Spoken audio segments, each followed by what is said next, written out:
Nous allons prier. Éternel notre Dieu, nous te bénissons pour cette journée.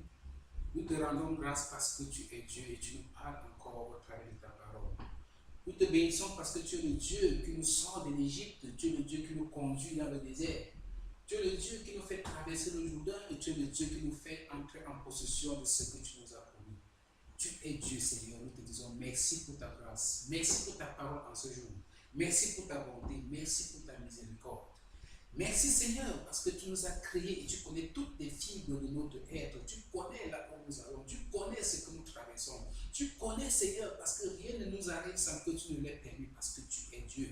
Et dans ce que nous traversons Seigneur, tu demeures encore Dieu parce que c'est toi qui nous donnes la force de traverser les épreuves que nous traversons. Nous te disons merci pour cette grâce. Merci pour ta bonté, merci pour ta parole qui est disponible, merci pour ton peuple qui t'écoute. Merci Seigneur parce que cette parole qui va sortir maintenant va nous guérir, va nous fortifier et va nous permettre d'atteindre notre destinée. Au nom de Jésus-Christ de Nazareth. Amen. Nous marchons avec le Seigneur chaque jour. Il a un plan pour nous et nous sommes ses enfants. Nous sommes supposés atteindre la destinée. La destinée, c'est là où il voudrait que nous arrivions. Il a préparé un endroit pour nous, un endroit de repos, un endroit de réjouissance, un endroit d'adoration, un endroit de louange, un endroit où nous allons venir lui présenter nos actions de grâce, un endroit où nous allons chaque fois nous rappeler que nous étions une fois en Égypte. Nous étions une fois dans une terre où on était en esclavage. Nous étions une fois quelque part, là où on n'avait pas de choix. Nous étions une fois en esclavage quelque part. Nous étions une fois dans des problèmes, dans des chaînes. Mais un jour, un Dieu est venu et nous a délivrés de notre captivité. Un jour, un Dieu est venu et nous a délivrés de nos problèmes.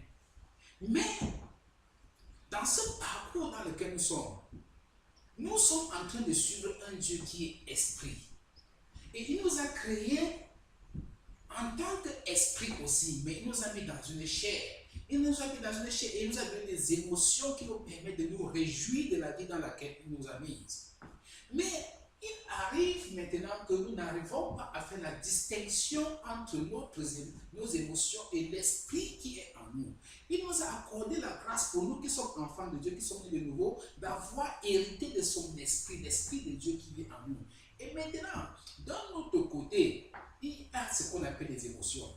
Les émotions qui vivent en nous maintenant sont tellement comparables à l'Esprit de Dieu qui est aussi en nous, au point que nous n'arrivons parfois pas à comprendre ce qui est en train de nous parler. Nous n'arrivons pas parfois à comprendre, mettre la différence, établir une différence très précise entre qui est en train de nous parler.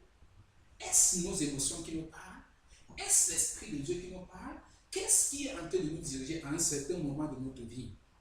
Au point que maintenant, nous nous retrouvons devant les instructions de Dieu. Quand Dieu nous parle, on se pose la question, est-ce que c'est réellement Dieu qui est en train de nous parler? Est-ce que c'est réellement Dieu ou bien c'est nos émotions qui sont en train de nous parler? Parfois, on dit que je sens que. Quand tu dis je sens que, tu sens. Est-ce que ce sont tes émotions qui sont en train de te parler en ce moment ou alors c'est le Saint-Esprit qui est en train de parler? Et si le Saint-Esprit est en train de te parler, tu ne dois pas sentir, tu dois écouter. Donc, il y a une différence qui se présente parfois dans la vie d'un enfant de Dieu entre l'écoute et le sentiment.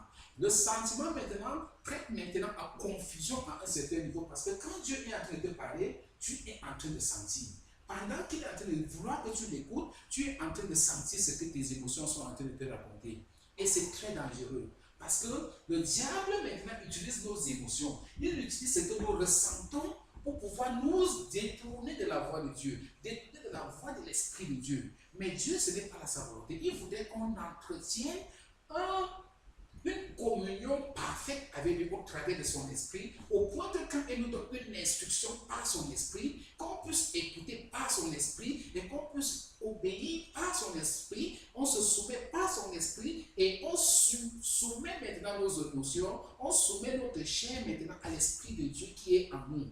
Et si nous réussissons à soumettre notre chair à l'esprit de Dieu qui est en nous, nous accomplissons la volonté de Dieu. Pourquoi? Parce que notre chair ne sera qu'en train de manifester, en train de faire ce que Dieu en nous voudrait que nous fassions. Donc maintenant, dans notre passage d'aujourd'hui, nous allons parcourir dans la parole de Dieu et expérimenter et voir avec des histoires qui sont dans la Bible, des histoires que Dieu a préparées pour nous, pour notre génération aujourd'hui. Comment certaines personnes ont évolué avec Dieu, comment est-ce qu'ils sont arrivés à un certain ministère, au point de leur ministère, mais à un certain niveau, ils n'ont pas pu faire la différence entre ce que Dieu leur a dit et ce que les émotions leur ont dit. Ils n'ont pas pu établir la différence entre l'émotion et l'esprit. Et nous allons voir les conséquences de ce genre d'accident que nous voyons dans notre vie. Mais est-ce que Dieu voit tout ça? Dieu voit bien sûr. Nous allons commencer notre texte aujourd'hui. Parce que notre texte nous dit, le titre de notre message c'est ne laisse pas tes émotions déterminer ta direction. Parce que c'est le Saint-Esprit qui devrait déterminer ta direction là où tu dois partir. Afin que partout où tu te présentes maintenant, tu es sûr que c'est l'Esprit de Dieu qui t'y a amené et c'est l'Esprit de Dieu qui va s'arranger, qui va se battre pour que tu sois accompli dans ta destinée. Bon, maintenant, quand tu n'arrives pas à faire la distinction entre les deux, c'est l'émotion qui te conduit. Et quand l'émotion te conduit, c'est très difficile de faire la différence entre le Saint-Esprit et les émotions. Donc, on se retrouve dans le piège dans lequel certains hommes de Dieu sont tombés. Et c'est dans ce même piège que nous tombons aujourd'hui en tant qu'enfants de Dieu. Donc, le titre de notre message aujourd'hui, c'est ne laisse pas les émotions déterminer ta direction. Et nous allons nous focaliser dans une histoire pathétique qui est dans la parole de Dieu. L'histoire que nous trouvons dans le livre de 1 roi 13. Nous ouvrons nos Bibles dans le livre de 1 roi 13, du verset 1 au verset 30. C'est un assez long passage, mais j'aime souvent ces longs passages. Pourquoi? Parce que quand nous lisons ces passages dans leur contexte, nous comprenons d'où nous sortons. Nous ne prenons pas un verset biblique pour commenter sur un verset biblique. Nous prenons plutôt un contexte pour écouter le cœur de Dieu, pour écouter les circonstances dans lesquelles on se trouvait, pour écouter ce que Dieu voulait qu'on fasse, afin de ne pas prendre la parole de Dieu d'une façon particulière et sortir de la voie de Dieu, sortir de la volonté de Dieu. Donc c'est pour ça que j'aime souvent que nous lisions ces choses-là, pour que nous puissions avaler totalement ce que Dieu voulait nous dire. Alors la parole de Dieu qui est écrite dans le livre de 1 roi 13, verset 1 à 30. Je vais lire ce texte. Voici un homme de Dieu arriva de Juda à Bethel par la parole de l'Éternel, pendant que Jéroboam se tenait à l'autel pour brûler des parfums. Il cria contre l'autel par la parole de l'Éternel et il dit, autel, autel, ainsi parle l'Éternel. Voici, il mettra un fils à la maison de David, son nom sera Josias. Il immolera sur toi des prêtres des hauts lieux qui brûlent sur toi des parfums. Et l'on brûlera sur toi des ossements d'or. Et le même jour, il donna un signe en disant, c'est ici le signe que l'Éternel a parlé. Voici, l'autel se fendra et la cendre qui est dessus sera répandue. Lorsque le roi étendit la main, lorsque le roi entendit la parole que l'homme de Dieu avait crié contre l'autel de Bethel, il avança la main au-dessus de l'autel en disant, saisissez-le. Et la main que Jéroboam avait étendue contre lui devint sèche. Et il ne put la ramener à soi. L'autel se fendit et la cendre qui était au-dessus fut répandue, selon le signe qu'avait donné l'homme de Dieu, par la parole de l'Éternel. Alors le roi prit la parole et dit à l'homme de Dieu, implore l'Éternel ton Dieu et prie pour moi, afin que je puisse retirer ma main. L'homme de Dieu implora l'Éternel et le roi put retirer sa main, qui fut comme auparavant. Le roi dit à l'homme de Dieu, entre avec moi dans la maison, tu prendras quelque nourriture et je te donnerai un présent. L'homme de Dieu dit au roi, quand tu donnerais la moitié de ta maison, je n'entrerai pas avec toi. Je ne mangerai point de pain et je ne boirai point d'eau dans celui-ci, car cet ordre m'a été donné par la parole de l'Éternel. Tu ne mangeras point de pain et tu ne boiras point d'eau, et tu ne prendras pas à ton retour le chemin par lequel tu es venu. Alléluia. C'est très intéressant la parole de Dieu. Donc tu ne prendras pas le chemin par lequel tu es venu. Ces histoires de blagues. Donc je suis en train de ma tablette quand il me fait des petits tours, mais je vais m'y retrouver. Tu ne prendras pas le chemin par lequel tu es venu. Gloire à Dieu. Car cet ordre m'a été donné par l'Éternel.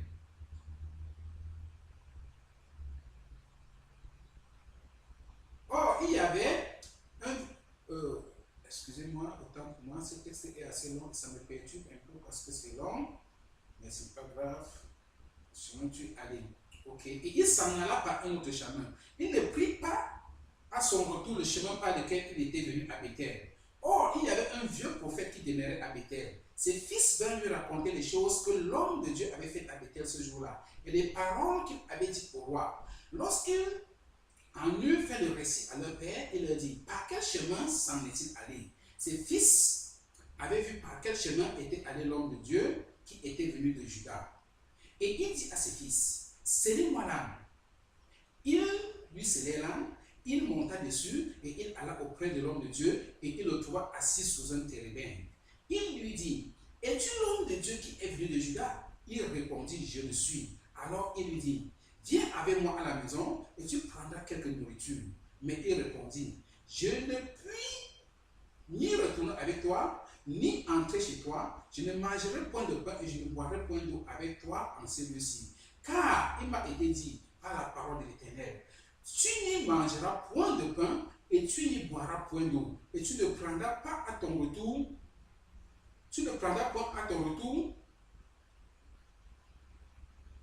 gloire à Dieu. Et tu n'y prendras pas à ton retour le chemin par lequel tu es venu.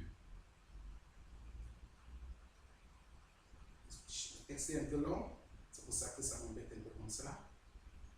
Mais nous rendons grâce à Dieu en toutes choses.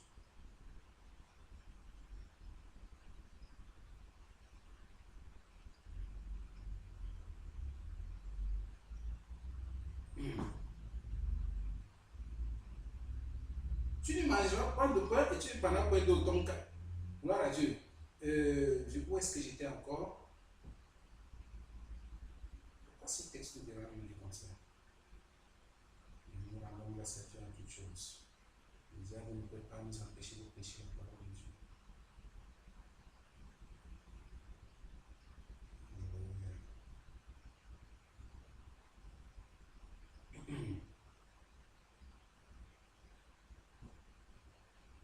Gloire à Dieu.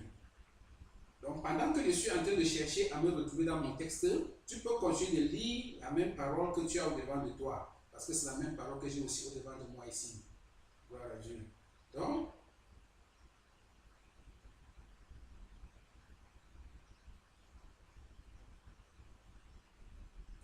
ok, je me retrouve. Je ne puis y retourner avec toi ni entrer chez toi. Je ne mangerai point de pain, je ne boirai point d'eau. Et tu ne prendras pas à ton retour le chemin par lequel tu seras allé. Il lui dit, moi aussi je suis prophète comme toi. Et un ange m'a parlé de la part de l'Éternel et m'a dit, ramène-le avec toi dans ta maison et qu'il mange du pain et boive de l'eau. Il lui mentait. L'homme de Dieu retourna avec lui et il mangea du pain et but de l'eau dans sa maison. Comme ils étaient assis à table, la parole de l'Éternel fut adressée au prophète qui l'avait ramené. Et il cria à l'homme de Dieu qui était venu de Juda. Ainsi parle l'Éternel.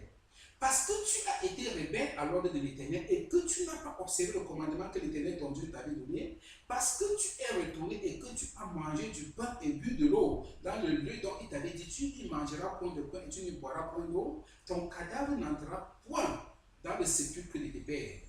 Et quand le prophète qu'il avait ramené eut mangé du pain et qu'il eut bu de l'eau, il scella l'âne pour lui. L'homme de Dieu s'en alla et il fut rencontré par le chemin par un lion qui le tua. Son cadavre était étendu dans le chemin. L'âne resta auprès de lui et le lion se tint à côté du cadavre. Et voici, des gens qui passaient virent le cadavre étendu dans le chemin et le lion se tenant à côté du cadavre. Et ils en parlaient à leur arrivée dans la ville où demeurait le vieux prophète. Lorsque le prophète qui avait ramené du chemin l'homme de Dieu lui apprit, il dit, c'est l'homme de Dieu qui a été rebelle à l'ordre de l'Éternel. Et l'Éternel l'a livré au lion, qui l'a déchiré et l'a fait mourir, comme la parole de l'Éternel lui avait dit. Puis, s'adressant à ses fils, il dit, scellez-moi l'âne. Et il le scellait et il partit. Il trouva le cadavre de l'homme de Dieu, le plaça sur l'âne et le ramena. Et le vieux prophète rentra dans la ville pour le pleurer et pour l'enterrer. Il mit son cadavre dans le sépulcre et l'homme pleura sur lui en disant, hélas, mon frère, gloire à Dieu. Je rends grâce à Dieu, c'est un passage long, mais ça nous donne tout le contexte dans lequel nous allons travailler aujourd'hui. Regardez ici un homme de Dieu. Il est un prophète de Dieu, plein du Saint-Esprit, comme toi, comme moi, faisant la parole de Dieu. Mais ici, le danger qui se trouve dans la parole, dans la vie de cet homme de Dieu, c'est que Dieu lui a donné une instruction. Tout comme Dieu te donne une instruction, Dieu me donne une instruction. Dieu nous instruit au jour le jour. Il nous donne une parole qui nous permet d'être accomplis dans notre parcours avec lui.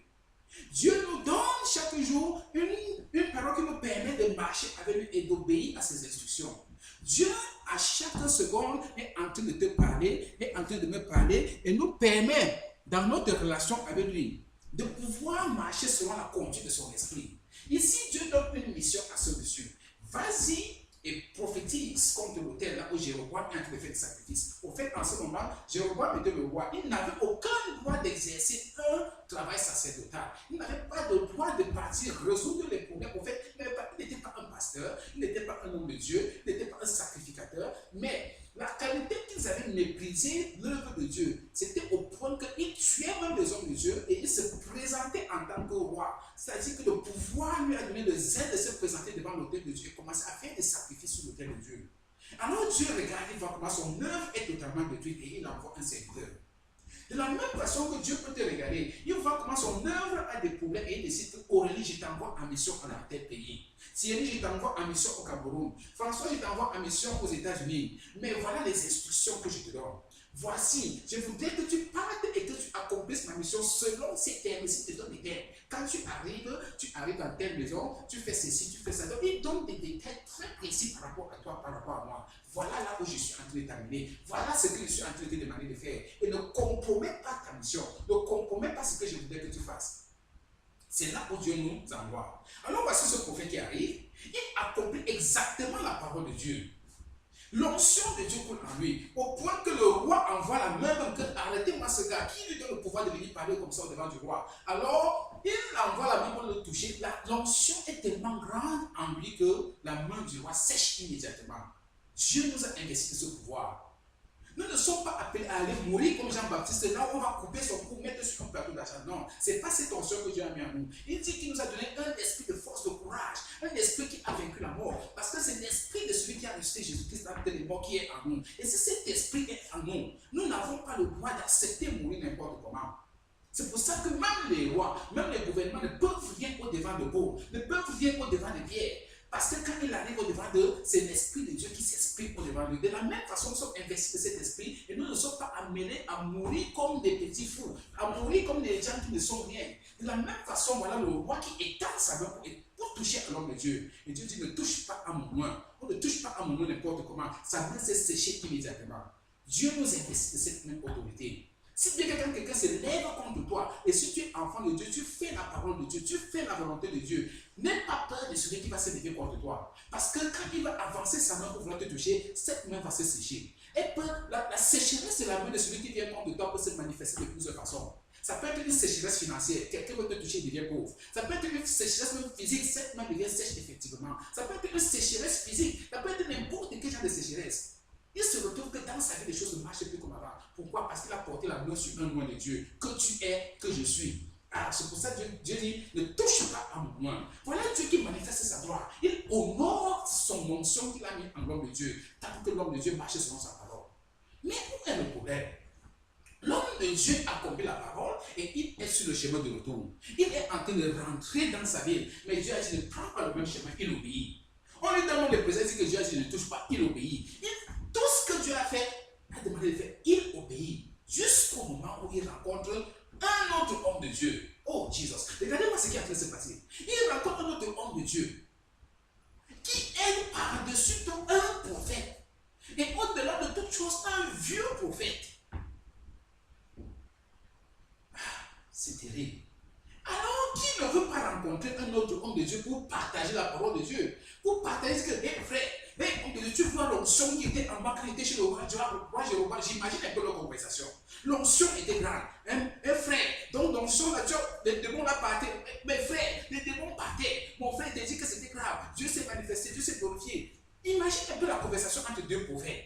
Mais immédiatement, l'autre prophète qui est le plus expérimenté, C'est là où Dieu nous apprend ce qu'on appelle être expérimenté. Et il nous dit qu'il n'y a pas d'expérience avec l'Esprit de Dieu. Parce que l'Esprit de Dieu peut se saisir même d'un animal pour manifester la gloire de Dieu. Il n'y a pas d'expérience. Alors, le vieux prophète, j'imagine qu'il dit que, est-ce que tu ne me connais pas? Je suis le plus vieux prophète qu'on entendait à cette époque. L'onction de Dieu est en moi, la prophétie est en moi. Et Dieu me dit, ainsi parle l'Éternel, viens manger chez moi. Qu'est-ce qu'il faut pour ne pas tomber dans ce genre de piège? Qu'est-ce qu'il faut pour ne pas croire, qu'est-ce qu'il faut pour voir et comprendre que ici ce n'est pas Dieu qui est en train de parler? Est-ce que ce n'est pas un homme de Dieu? C'est un homme de Dieu. Est-ce que ce n'est pas un prophète? C'est un prophète. Mais la Bible dit qu'il mentait. Comment pouvoir discerner que ici c'est le mensonge si tu n'es pas habité par l'Esprit de Dieu? Comment pouvoir discerner que ici là ce n'est pas Dieu qui est en train de parler? Et si c'est là où le monde des émotions entre en jeu. Le diable a vu comment le gars a accompli la mission. Le diable a vu comment les choses se sont passées. Mais comment se fait-il que Dieu a permis que ce gars soit dévoré par un lion? Parce que Dieu a donné sa parole. Et Dieu n'avait pas encore changé sa parole. Un homme est venu changer la parole. Mais maintenant, pour discerner entre ce que Dieu a dit et ce que l'homme de Dieu a dit, il faut l'Esprit de Dieu. Parce que tu as fait comment pour croire? Tu as fait comment pour faire la ligne entre la différence entre l'émotion et l'esprit? Ce garçon a oublié quelque chose. Dieu m'avait dit, fais-le. Mais maintenant, l'homme de Dieu, il y a une différence entre Dieu et l'homme de Dieu. Mais comment faire la différence entre les deux? Dieu ne lui a jamais dit que tu vas rencontrer un homme de Dieu. Dieu a été clair dans ses instructions. Donc, quand Dieu te dit quelque chose, signe sur ce que Dieu t'a dit. Quel que soit ce qu'un homme de Dieu va te dire, ça ne change pas ce que Dieu a dit. Au fait, si tu suis ce que l'homme de Dieu a dit, Dieu va t'attendre là où il t'a donné l'instruction. Jusqu'à ce que tu partes, si tu as la grâce de revenir, si tu ne te fais pas avaler par un lion sur ton chemin, tu changes ton projet parce qu'un homme de Dieu a dit. Qu'est-ce que Dieu t'a dit? Qu'est-ce que Dieu t'a demandé de faire? Alors que Dieu t'a donné la révélation personnelle, que ce que tu as en train de chercher dans ma fille, ce que tu as en train de chercher dans mon fils, je vais te le donner. Voilà comment je vais te demander de procéder. Marche par A, par B, par C. Mais le problème que nous avons aujourd'hui, c'est que nous n'arrivons plus à écouter Dieu. Parce qu'au chemin de Dieu, quelqu'un va te dire, je suis ton homme de Dieu. Est-ce que je suis en train de dire que tu ne dois pas écouter ton homme de Dieu? Non, mais Dieu va te dire que voilà ton homme de Dieu. Si Dieu te dit voilà ton homme de Dieu, écoute-le. Alors tu écoutes l'homme de Dieu. Mais si Dieu te dit que, hey, je te donne une instruction, marche à A, B, C, D. Alors marche à A, B, C, D parce que Dieu t'a donné l'instruction et c'était clair et formel. Et voilà l'homme de Dieu qui tombe dans le piège. Il ne fait pas la différence entre ses émotions. L'atmosphère qu'il y avait entre les deux hommes était tellement grande que les émotions de celui qui était en mission ont été affaiblies. Au point qu'on lui dit, viens manger un bout de pain. Viens te fortifier. Il laisse les émotions le conduire au lieu de suivre ce que l'Esprit de Dieu lui a dit. Et le voilà qui part dans un chemin qui n'était pas préparé par Dieu. Et qu'est-ce qui se passe? Après avoir mangé, après avoir bu, c'est là où l'Esprit de Dieu prend maintenant qui? Celui qui l'a mis dans le problème. Ainsi parle l'Éternel. Parce que tu n'as pas obéi à la voix de l'Éternel. Qui est-ce que Dieu a dû utiliser ici? La même personne qui a menti. La même personne qui te fait tomber dans le piège. Dieu va te mettre devant les épreuves. Il va te mettre devant les circonstances. Les mêmes personnes qui te font tomber dans le piège sont les mêmes personnes qui vont venir devant toi et te dire que c'est toi qui as eu tort. Parce que Dieu t'a dit pourquoi tu m'as écouté. C'est une parole très dangereuse. Le même prophète dit que ainsi parle l'Éternel. Parce que tu n'as pas écouté le Seigneur, mais que tu as écouté la voix d'un homme, alors tu ne vas même pas arriver à ta vie de retour. Tu vas mourir. Le même prophète, ce n'est même pas une autre personne. Je me demande quel genre d'environnement c'était à cette époque. Qu'est-ce que Dieu nous attend par ce sens? Dieu nous dit, méfie-toi de l'homme. Méfie-toi de celui qui est à côté de toi. Parce que cette même personne qui est à côté de toi va te donner un message qui va te tuer. Et la même personne va te dire que viens, je vais te montrer comment je vais t'enterrer. Méfie-toi de celui qui est à côté de toi. Écoute Dieu du début jusqu'à la fin. Ne donne pas l'opportunité au diable de venir te raconter du n'importe quoi. Parce que Dieu peut pas utiliser le même esprit pour vouloir te dire que ainsi parle l'Éternel. Est-ce que tu n'as pas utilisé un âne pour parler à Bala? Dieu a utilisé un animal. Il dit que même si les hommes se taisent maintenant, les pierres, les cailloux vont se lever pour m'adorer. Ce Dieu est capable de toutes choses. Il peut lever n'importe quoi pour l'adorer. Alors si tu as l'opportunité d'écouter encore la voix de Dieu, marche selon ce que Dieu t'a dit, pas ce que les hommes t'ont dit. Quelle que soit l'onction qui est sur l'homme qui est en train de te dire cela, rassure-toi d'abord que c'est Dieu qui a envoyé cet homme vers toi. l'écoute pas seulement parce qu'on a dit que c'est un homme de Dieu. Et maintenant, tu t'ouvres totalement à n'importe quel homme de Dieu parce qu'on t'a dit que c'est un homme de Dieu. Prie, mets tes genoux à te dire que Seigneur, est-ce que c'est toi qui as envoyé cet homme au devant de moi? Et ce n'est que quand Dieu t'aura confirmé que oui, c'est mon serviteur que j'ai envoyé vers toi, que tu peux écouter ce qu'il a te dire. Sinon, écoute ce que Dieu t'a dit. Rassure-toi que tu marches selon les instructions que Dieu t'a données, car de ces instructions-là dépendent de ton avenir. De ces instructions dépendent de ta destinée. C'est exactement l'atmosphère que nous sommes en train de voir ici. Au-delà de cette expérience, nous avons l'expérience de Samson. Nous connaissons l'histoire de Samson. Samson est quelqu'un qui a eu une grâce qui n'est pas totalement une grâce. Pourquoi est-ce qu'il dit ça? La Bible de Samson, Dieu ne lui a pas parlé d'une façon particulière face à face que Samson a les instructions que je te donne pour délivrer Israël des Philistins. Je ne vois pas un passage pareil dans la Bible. Mais l'instruction, l'onction ou bien la vision ou bien la destinée de Samson était connectée à ses parents. Parce que ses parents étaient stériles, ils ont reçu la révélation de Dieu que vous allez accoucher un enfant, vous allez le nom de Samson, et c'est lui qui va délivrer Israël des mains des Philistins. Donc les parents étaient ceux qui avaient la lourde responsabilité de transférer maintenant la vision à leur fils qui devait être né, Samson. La façon par laquelle ils transfèrent l'onction, ils transfèrent, même pas l'onction, ils transfèrent la vision. Ils ont transféré la vision à Samson. Ils ont raconté à Samson ce que Dieu attend de Samson. Donc Samson, la Bible ne reflète vraiment pas comment est-ce que Samson a eu une rencontre avec Dieu face à face, parce que Samson, j'ai trouvé maintenant pour aller délivrer mon peuple. Non, la Bible ne raconte pas ça. La Bible raconte comment l'instruction a été donnée à ses parents.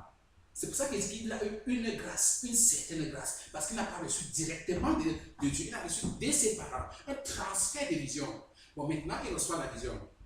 Il grandit. La force de Samson est une force que personne n'a eue dans la Bible. La force de Samson est une force inimaginable.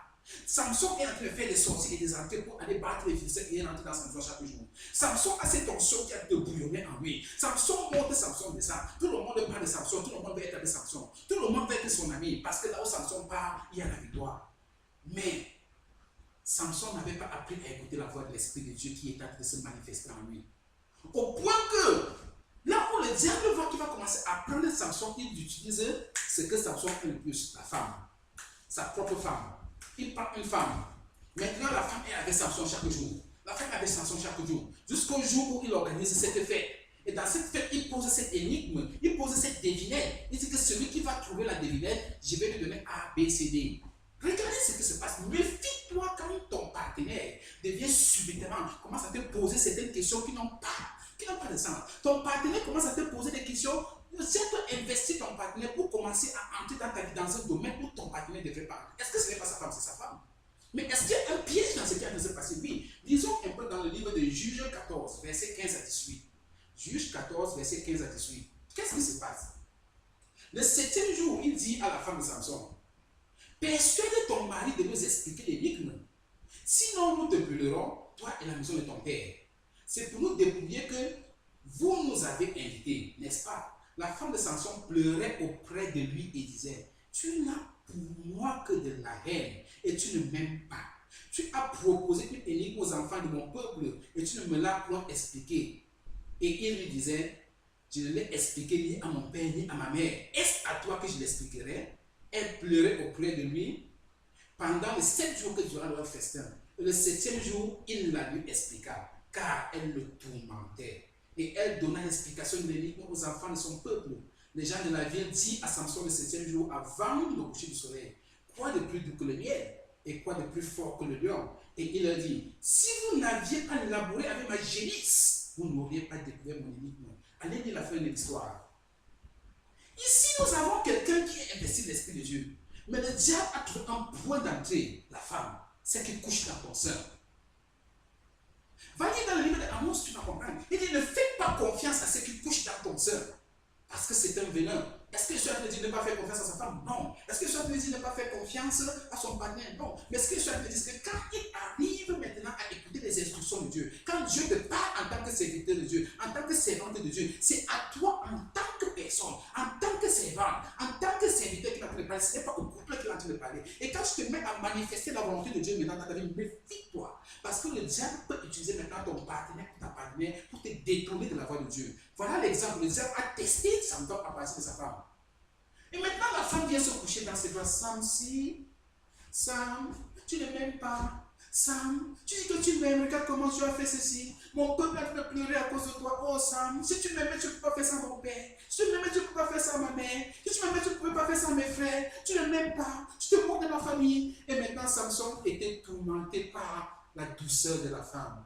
Poison. Douceur de la femme, l'âme de crocodile. Exactement, Samson ouvre le cœur maintenant. Que voilà la devinette que j'ai posée à ton peuple. La suite va lire dans la Bible pour voir la suite de ce qui s'est passé. La colère de Samson s'est levée et on connaît la suite. Mais ce n'était que le début du déclin de Samson.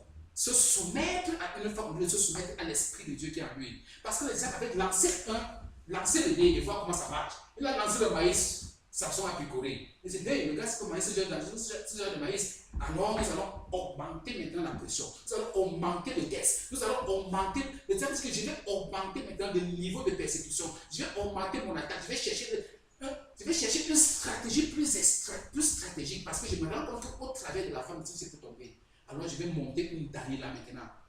Alors la Bible déclare maintenant que Samson se retrouve maintenant entre les mains de Dalila. Dans Juge 16, verset 6 à 21. Juge 16, verset 6 à 21, Samson dans toute sa puissance, investit de toute l'onction de Dieu, toute la puissance de Dieu. Le gars fait des sorties, il entre, il sort, il vint.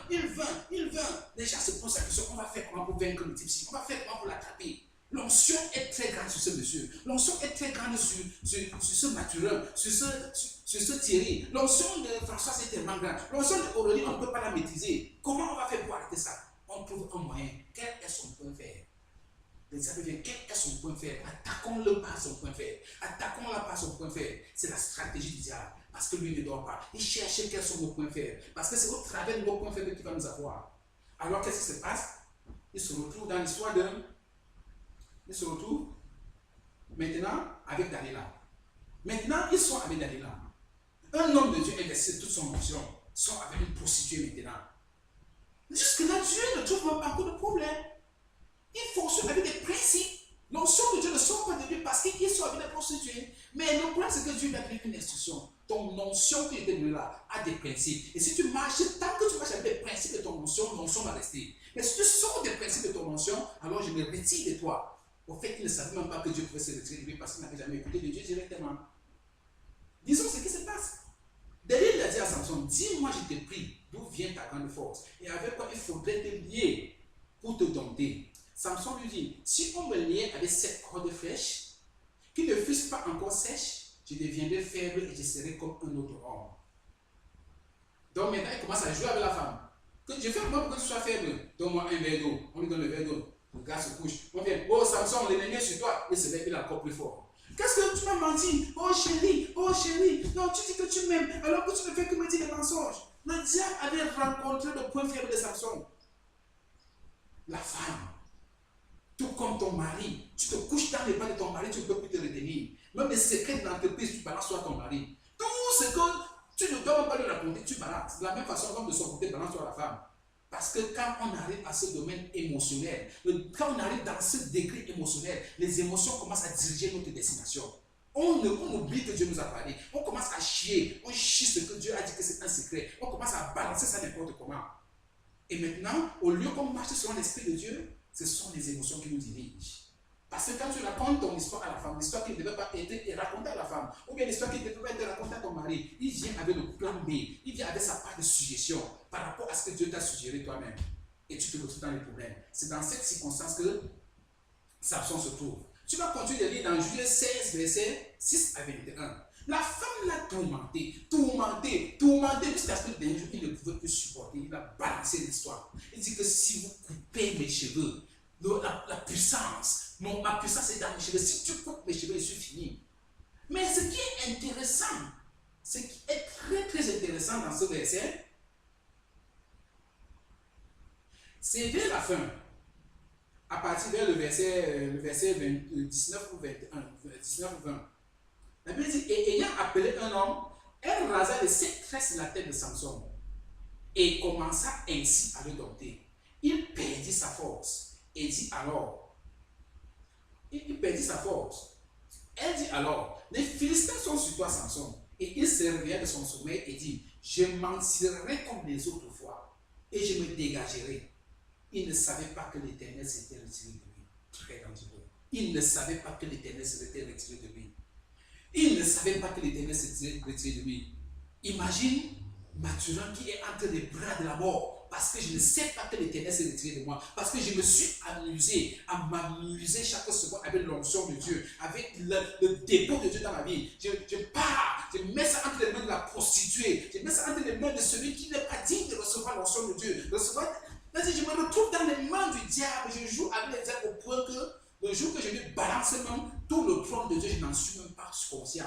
Le gars a balancé le secret des cieux, il a balancé le secret de Dieu entre les mains de Satan en personne, sans s'en rendre compte. Parce qu'il s'était mis totalement dans les bras de la séduction, les bras du diable. Le diable te séduit, il te caresse au sens que lui, il sait qu'un jour, tu montes, tu descends, tu vas tomber. C'est dans ce genre de circonstances que Samson se retrouve. Il a laissé ses émotions contrôler. Il a laissé ses émotions diriger sa vie. Au point que maintenant, les émotions sont arrivées à ce paroxysme, à ce niveau qu'il ne peut plus contrôler. Il dégage le secret des cieux. Et quand il dégage le secret des cieux, on coupe ses cheveux. Mais quand on coupe ses cheveux, le gars croit que c'est le même Samson, le même Dieu qui marche avec lui. La Bible dit qu'il ne savait pas que l'Éternel s'était retiré de lui. Est-ce que l'Éternel est encore avec toi, mon frère? Est-ce que tu as compromis ton onction au point que l'Éternel s'est retiré de toi, tu n'es même pas au courant? Est-ce que Mathurin, toi, tu es encore le même Mathurin qu'avant? Est-ce que l'onction de Dieu est encore avec toi? Est-ce que tu n'as pas vendu ton onction quelque part? Tu ne t'es même pas rendu compte? C'est la question que Dieu te pose, ma soeur. C'est la question que Dieu te pose, mon frère. Est-ce que ton onction existe encore? Est-ce que le dépôt que Dieu a mis à toi existe encore? Ou alors, par familiarité avec la prostituée, ou bien avec Satan, tu as vendu l'onction de Dieu sans t'en rendre compte et l'Éternel s'est retiré de toi sans que tu t'en rendes compte. Parce que tu as laissé tes émotions te contrôler au point que l'esprit s'est retiré de toi et tu n'es même pas au courant. La Bible déclare d'une façon très amère, il ne savait pas que l'Éternel s'était retiré de lui. Les Philistins le saisirent et lui crevaient les yeux. Dès crevé les yeux, tu n'as plus de vision. La vision est finie, partie. La vision n'existe plus. Chacun peut venir te donner sa part de vision. Dieu a dit, tu acceptes Dieu a dit. Comme l'autre me disait l'autre jour, Dieu a dit que tu dois arrêter ce ministère sur Internet. Chacun raconte sa part de vision. Si Dieu n'est plus en toi, tu vas comprendre, tu vas écouter de tout le monde. Parce que ta vision est finie, on a percé tes yeux. Et tu peux écouter de n'importe qui. Plus de vision.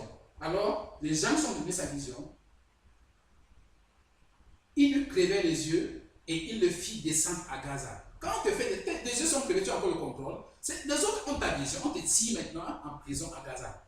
On l'amène à Gaza et il le liait avec des chaînes de reins. Il tournait la meule dans la prison. Tu te retrouves en prison, emprisonné. Ta direction a changé à cause de tes émotions. Dieu dit, méfie-toi mon fils, méfie-toi ma fille. J'ai toléré tes bêtises jusqu'à un certain niveau. Maintenant, si je suis arrivé au niveau où je risque de me retirer de toi. Si tu ne contrôles pas tes émotions, parce que tes émotions ne doivent pas contrôler tes émotions, ta direction. C'est ton esprit qui doit te diriger. C'est l'esprit de Dieu qui doit te diriger, pas tes émotions. Dieu dit, mes enfants, méfions-nous. Méfiez-vous parce que si vous vous amusez, vous n'arriverez jamais en terre promise. Vous n'arriverez jamais à accomplir ce pourquoi Dieu vous a envoyé sur ce monde. C'est ce que la parole de Dieu a nous dit aujourd'hui. Mais nous allons de l'autre côté regarder un autre homme. Élie avec son serviteur Élisée. Voilà un exemple qui fait un contraste dans ce que nous sommes en train de voir. Dans le livre de 2 Rois 2, versets 1 à 6, nous voyons un exemple glorieux, un exemple qui nous donne la gloire. Là où Élie maintenant a formé Élisée pendant des années. Les gars a formé, il était en centre de formation. Mais le jour que Élie a parti au ciel, lisons ce qui se passe. Lorsque l'Éternel fit monter Élie au ciel dans un tourbillon, 2 Rois 2, verset 1 à 6, Élie partait de Gilgal avec Élisée. Élie dit à Élisée, reste ici, je te prie, car l'Éternel m'envoie jusqu'à Bethel. Élisée répondit, l'Éternel est vivant et ton âme est vivante. Je ne te quitterai point. Et il descendit jusqu'à Bethel. Les fils des prophètes qui étaient à Bethel sortirent Élisée et lui dirent, sais-tu que l'Éternel enlève aujourd'hui ton maître du dessus de ta tête? Et il répondit, je le sais aussi, taisez-vous. Élie lui dit, Élisée, reste ici, je te prie, car l'Éternel m'envoie à Jéricho. Il répondit, l'Éternel est vivant et son âme est vivante. Je ne te quitterai point. Et ils arrivèrent à Jéricho. Les fils des prophètes qui étaient à Jéricho s'approchèrent d'Élisée et lui dirent, sais-tu que l'Éternel enlève aujourd'hui ton maître au-dessus de ta tête? Il répondit, je le sais aussi, taisez-vous. Élie lui dit, reste ici, je te prie, car l'Éternel m'envoie au Jourdain. Et il répondit, l'Éternel est vivant et ton âme est vivante. Je ne te quitterai point. Et ils poursuivirent tous de leur chemin. Voici le jour de l'onction. Voici le jour où Élisée reçoit sa coupe. Voici le jour où Élisée est en train d'entrer dans sa destinée. Élisée est en train d'entrer dans son ministère, dans sa gloire. Il a été formé par cet Élie durant des années et des années et des années. Et le jour que Élie est en train de partir maintenant, que Dieu est en train d'enlever Élie, le gars étant tellement spirituel a compris qu'aujourd'hui c'est le jour que je dois recevoir ma part d'onction. Élie ne lui a pas dit qu'il était en train de partir pour être enlevé par Dieu. Élie lui a rien dit. Comment est-ce que Élisée a su? Parce que le gars était connecté à son esprit, pas à ses émotions. Au point que quand Élie, son maître, dit que Élisée, je m'en vais en voyage, reste ici, tu vas faire ceci, tu vas faire ça. Ici là, il faut que tu me tues avant de partir seul. Je pars avec toi. Le gars avait compris que ici là, je suis en train d'entrer dans mon ministère, j'entre dans ma destinée. Le père lui-même dit que reste ici. Le gars a compris que ici c'est spirituel. Si je laisse ce type partir, je n'aurai jamais cette onction. Je ne peux pas te laisser maître. Je ne peux pas te laisser Élie. Et le gars a dit, pas le pire, on va ensemble. Il a refusé de recevoir cette instruction de son maître. Parce qu'il peut être émotionnel en ce moment et ne pas comprendre que Dieu est en train de parler. Mais il a compris la chose. Même les prophètes qui étaient dehors avaient compris la chose. Au point que les prophètes disent, hey les gars, tu sais ce qui va se passer? Il dit que taisez-vous, je suis au courant. Je contrôle la situation. Il arrive, son maître dit que, hey gars, tu sais quoi, je m'en vais à tel, c'est très bon, reste ici, c'est que zéro, je ne peux pas te laisser, on va ensemble jusqu'à la gare. Pourquoi le gars a insisté? Parce que le gars était connecté spirituellement. Il savait ce que Dieu lui avait dit. Il connaissait les révélations que Dieu lui avait données. Même si c'est le maître là qui a dit que ne part pas, il dit que jamais de la vie, on va aller ensemble jusqu'à arriver. On va aller ensemble. Je ne peux pas te laisser partir seul. C'est dans ces circonstances que Élisée se retrouve. Et nous connaissons la suite de l'histoire. Il est arrivé même pour prendre l'onction, il a arraché l'onction. Élie n'a jamais, moi Élisée, jamais de la vie. Il a dit que si tu me vois partir, si tu réussis à me voir partir, tu auras l'onction.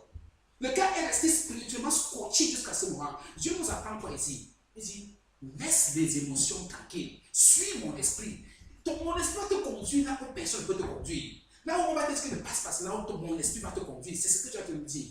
Parce que ce n'est que là où personne ne peut imaginer que je me trouve, c'est là où tu vas me trouver. Et c'est là où je vais te bénir.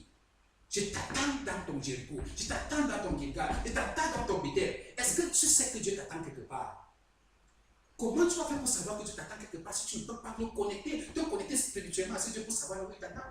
Dieu nous apprend ici là à nous connecter à lui, développer une relation très intime avec le Saint-Esprit. Au point que quand le Saint-Esprit te dit, hé, Aurélie, lève-toi, va à gauche, Aurélie, pas sans réfléchir, va à droite, Aurélie, pas sans réfléchir. C'est parce que tu as fait marcher avec le Saint-Esprit. Tu ne marches pas selon les instructions de ta voisine, les instructions de ton père, les instructions de ta mère, les instructions de tes voisins, les instructions de ton service. Non. Dieu dit, Aurélie, aujourd'hui, c'est le jour du travail, oui, mais reste à la maison. Tu ne dis pas que non, je n'aurai pas le salaire. J'ai dit que reste à la maison. Et c'est quand tu restes à la maison, tu dors, que tu attends que le métro, que tu arrives par là, il y a un acte de terrorisme là-bas dedans. Hein? Donc Dieu me demandait de rester à la maison comme ça, c'était parce qu'il y avait. C'est parce que tu écoutes l'Esprit de Dieu. L'Esprit de Dieu est en train de te conduire. L'Esprit de Dieu est en train de te faire traverser des choses que personne ne peut comprendre. Gloire à Dieu. Donc c'est à ce niveau que Dieu nous appelle. Dieu nous apprend à écouter son esprit et à marcher comme il veut, comme Élisée. Il a écouté. Va lire la suite de l'histoire. Et tu vas comprendre comment Élisée a reçu la double portion de l'onction qu'Élie avait. Parce qu'il a écouté l'Esprit de Dieu. Regardons l'histoire de Jésus-Christ. Dans Matthieu 4, verset 1 à 12. La Bible déclare dans Matthieu 4, verset 1 à 12, que juste après le baptême, imagine que quand tu te baptises, l'excitation que tu as, je suis devenu enfant de Dieu, je suis devenu peuple de Dieu, tu es content, tu veux entrer dans la joie du Seigneur. Mais qu'est-ce qui se passe immédiatement après le baptême de Jésus-Christ? Qu'est-ce qui se passe ici là? Quelque chose de miraculeux. La Bible déclare, après son baptême, alors Jésus fut amené par l'Esprit dans le désert pour être tenté par le diable. Écoutez-moi cette histoire. Tu as suivi Jésus-Christ. Tu crois en Jésus-Christ. Tu reçois le Seigneur Jésus. Mais qu'est-ce qui se passe juste après que tu reçois le Seigneur Jésus-Christ? Juste après que tu acceptes ce baptême, la Bible dit que tu es emporté pour être tenté par le diable. Qui a dit que dès qu'on reçoit Jésus-Christ, ces problèmes sont finis? Il y en a parmi toi et moi, parmi nous, des gens qui sont encore dans le désert en train d'être tentés par le diable. Tu vas me dire que tu es né de nouveau depuis 20 ans, oui, mais tu es encore dans le désert en train d'être tenté par le diable. C'est ce que la Bible déclare. Jusqu'à ce que tu traverses tous les tests du désert, tous les tests des 40 jours comme Jésus-Christ a traversé. Jusqu'à ce que tu traverses toutes les tentations du diable, tu ne vas pas sortir de ce désert. Parce que ce n'est que dans ce désert que tu vas te préparer pour ton ministère. Lisons ce qui se passe avec Jésus. La Bible déclare, après avoir jeûné 40 jours et 40 nuits, il eut faim. C'est là que le diable commence. Le tentateur s'étant approché, il dit, si tu es fils de Dieu, ordonne à ces pierres de devenir du pain. Jésus répondit, il est écrit, l'homme ne vivra pas seulement de pain seulement, mais de toute parole qui sort de la bouche de Dieu. Le diable le transporta dans la ville sainte, le plaça sur le haut du temple et lui dit, si tu es fils de Dieu, jette-toi en bas, car il est écrit, il donnera des ordres à ses anges à ton sujet, et ils te porteront sur les mains, de peur que ton pied ne se heurte contre une pierre. Jésus lui dit, il est aussi écrit, tu le tenteras pour le Seigneur ton Dieu. Le diable le transporta encore sur une montagne très élevée. Lui montra tous les royaumes du monde et leur gloire. Et lui dit, je te donnerai toutes ces choses si tu te prosternes et m'adores. Jésus lui dit, résiste-toi Satan, car il est écrit, tu adoreras le Seigneur ton Dieu et tu le serviras lui seul. Alors le diable le laissa, et voici, des anges vinrent auprès de Jésus et le servaient. Jésus, ayant appris que Satan avait été livré, se retira dans la Galilée. Alléluia, une histoire pathétique. Où est-ce qu'il y a la gloire de cette histoire se retrouve quelque part? Jésus est tenté par le diable. De la même façon que quand tu nais de nouveau, Dieu te met dans une table, même désert, dans une même circonstance, là où le diable devient ton meilleur ami, dans les problèmes. Tu souffres toute qualité de souffrance que tu peux imaginer. Tu te poses la question, est-ce que ce Dieu-là existe? Dieu dit, oui, il existe. J'ai été envoyé dans ce désert parce que tu m'as suivi pour que ce diable-là te tente. Je vais voir si ton salut-là est un vrai salut. Je vais voir si ton salut-là, c'est le salut authentique. De quel genre de salut tu as cru? Tu dis que tu as cru en Jésus-Christ comme Seigneur et Sauveur. Ok, je vais voir si tu as réellement cru. Je te mets dans un champ de combat avec le diable. Tu peux passer 20 ans dans ce combat.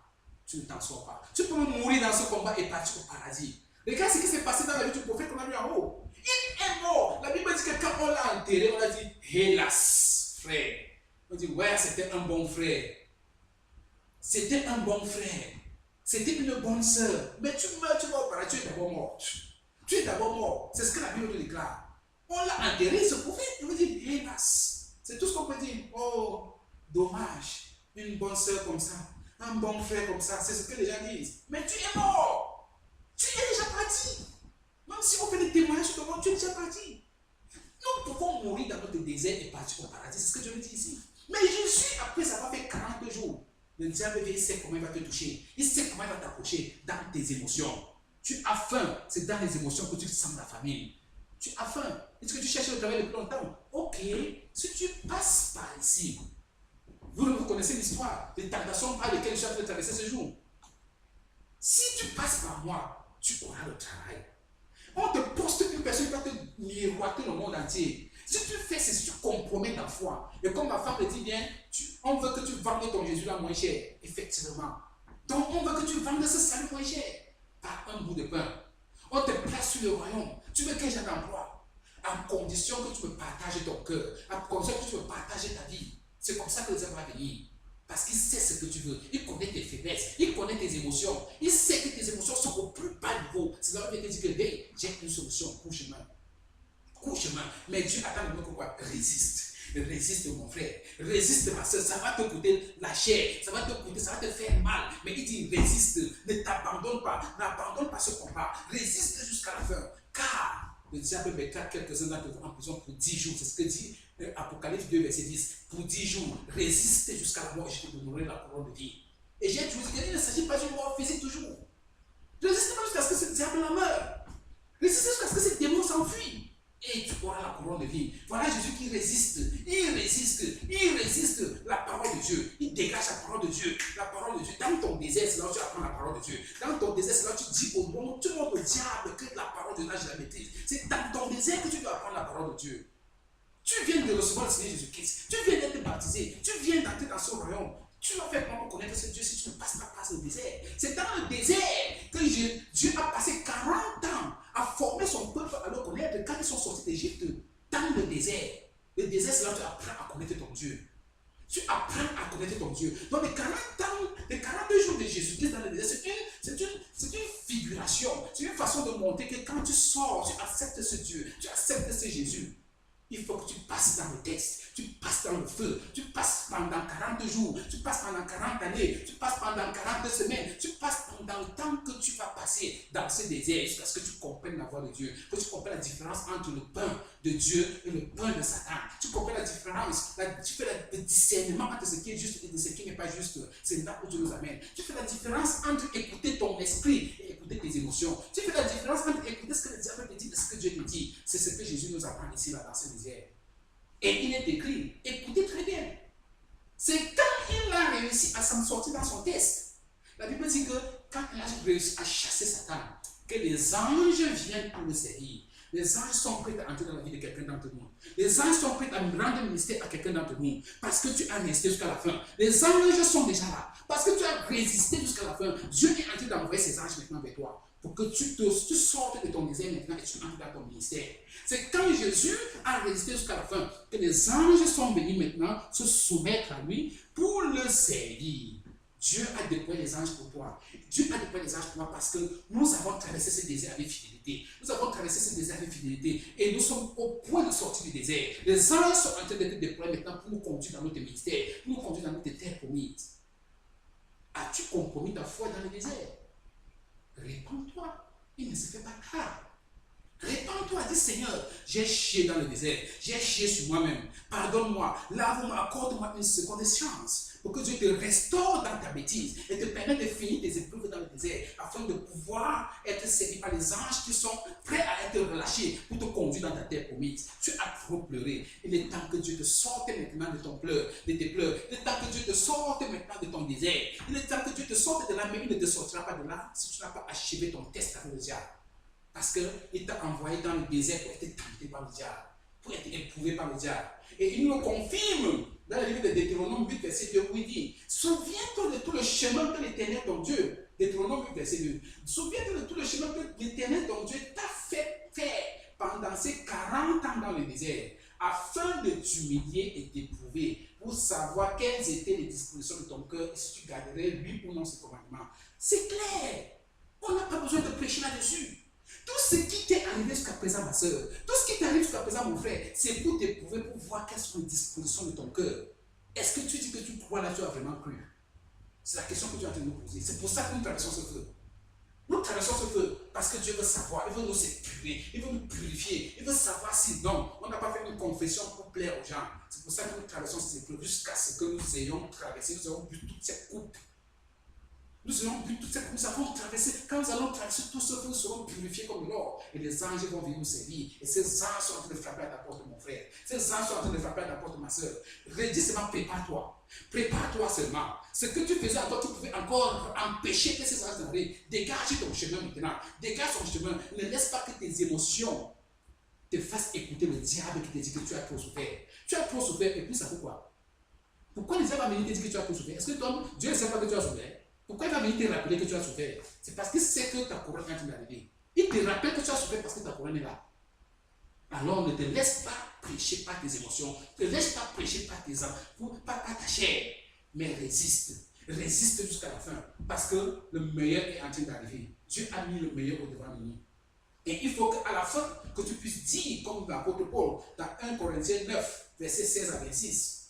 1 Corinthiens 9, verset 16 à 26, pour dire: si j'annonce l'évangile, si Aurélie annonce l'évangile, si Thierry annonce l'évangile, si Pascal annonce l'évangile, si Françoise annonce l'évangile, ce n'est pas pour moi un sujet de gloire. Car la nécessité m'en est imposée. Et malheur à moi si je n'annonce pas l'évangile. Si je le fais de bon cœur, j'en ai la récompense. Mais si je le fais malgré moi, c'est une charge qui m'est confiée. Quelle est donc ma récompense? C'est offrir gratuitement l'évangile que j'annonce, sans user de mon droit de prédicateur de l'évangile. Car bien que je sois libre à l'égard de tous, je me suis rendu le serviteur de tous, afin de gagner le plus grand nombre. Avec les Juifs, j'ai été comme Juif, afin de gagner les Juifs. Avec ceux qui sont sous la loi, comme sous la loi, quoique je ne sois moi-même pas sous la loi, afin de gagner ceux qui sont sous la loi. Avec ceux qui sont sans loi, comme sans loi, quoique je ne sois point sans la loi de Dieu, étant sous la loi de Christ, afin de gagner ceux qui sont sans la loi. J'ai été faible avec les faibles, afin de gagner les faibles. Je me suis fait tous à tous, afin de sauver de toute manière quelques-uns. J'ai fait tout à cause de l'évangile, afin d'y avoir part. Ne savez-vous pas que ceux qui courent dans un stade courent tous, mais qu'un seul remporte le prix? Courez donc de manière à le remporter. Tous ceux qui combattent s'imposent toute espèce d'abstinence, et ils le font pour obtenir une couronne corruptible. Mais nous, faisons-le pour une couronne incorruptible. Moi donc, je cours, non pas pour l'aventure. Je cours, non pas comme à l'aventure. Je frappe, non pas comme battant l'air, mais je traite durement mon corps. Et je me tiens assujetti de peur d'être moi-même rejeté après avoir prêché aux autres. Voilà le secret que Paul nous donne. Dans ce que nous sommes en train de faire, ta chair te parle, tes émotions te parlent. Tu es serviteur de l'Éternel, tu es serviteur de Dieu. Il dit que ne laisse pas que ta chair te prêche. Traite durement ta chair, traite durement tes émotions. Est-ce que ça fait mal? Oui. Est-ce que tu ne dois pas écouter? Tu n'écoutes pas, ça fait mal, mais n'écoute pas. Tu souffres, ma soeur? Oui, souffre, mais ne coupe pas ta chair, ne coupe pas ta souffrance. Parce que l'esprit est en train de te parler. L'esprit te dit que le meilleur est à venir. L'esprit te dit que ton lendemain est mieux qu'aujourd'hui. L'esprit te dit que résiste, n'abandonne pas. Il dit que si nous prêchons cet évangile, il ne faut pas qu'à la fin on nous jette dehors. Et pour ne pas être jeté dehors, écoute ce que l'esprit te dit. Laisse la chair tranquille. Il est difficile de laisser la chair tranquille. Pourquoi? Parce que la Bible nous dit, pour finir, dans Matthieu 26, verset 41, veillez et priez. Veillez et priez, afin que vous ne tombiez pas dans la tentation, car l'esprit est bien disposé, mais la chair est faible. L'esprit est disposé, la chair est faible. C'est pour ça que dans la faiblesse de la chair, le diable utilise la faiblesse de la chair pour que les émotions commencent à nous parler. Et quand les émotions commencent à nous parler, on écoute la voix du diable, au lieu d'écouter la voix de l'Esprit de Dieu qui habite en nous et qui crie Abba Père. L'Esprit de Dieu qui habite en nous et qui nous donne l'assurance que nous sommes les enfants de Dieu. L'Esprit de Dieu qui habite en nous. Oh Seigneur, et c'est encore plus dangereux dans la vie des femmes. Parce que la femme, il y a une fine différence entre la parole de l'Esprit de Dieu en elle et la parole des émotions en elle. Il faut être très stratégique et très très fin pour pouvoir écouter la voix d'une femme quand les émotions s'y mêlent. On ne sait plus la différence entre les émotions et l'Esprit de Dieu. Donc, qu'est-ce que Dieu nous dit aujourd'hui, frère? Qu'est-ce que Dieu nous dit aujourd'hui, sœur? Vous êtes prêts. Vous êtes prêts de sortir de votre désert. Vous êtes prêts de sortir de votre captivité. Vous êtes prêts de sortir de votre chaîne.